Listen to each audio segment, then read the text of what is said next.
So that morning, while you and your daughter are heading from Keene to Brattleboro, Vermont, did something unusual happen? Yes, we actually had, the way I know, we were heading there and we got to Chesterfield and there's like a, I call them circles, rotary, and we went around the rotary, and as we went around the rotary, we were discussing the car and the license plate, and we proceeded up a hill. And when we're going up the hill, my daughter says, "Here comes a white Subaru," and I'm like, "How do you know?" You know, it's a Subaru. It's all her husband drives, it's Subarus. And she goes, "Ooh, 6'9".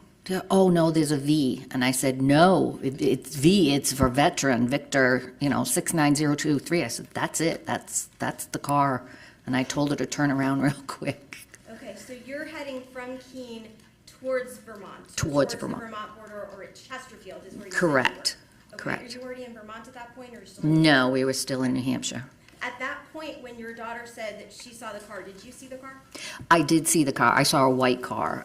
Couldn't tell you what it was, but we were both like looking for the license plate, and that's where she and I, she's like, "Oh no, there's a V." I said, "Yes, veteran V." And that vehicle, which direction was that coming from? Was it traveling in the same direction as you or from a different one? No, it was headed towards Keene, Okay. and we turned around on the very next road to follow it. Tell us about that. What happened when you tried to turn around and follow that car?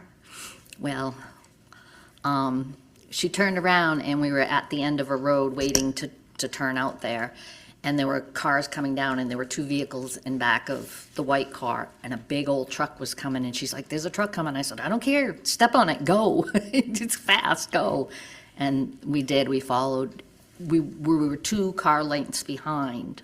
Actually, we were the third. I'm sorry. But when we got to the circle and headed out, there were 2 lanes, so she got in the left lane so she could get in back of him, and she pulled back over into the right-hand lane. And I had called 911 just as we had turned and were heading down the hill.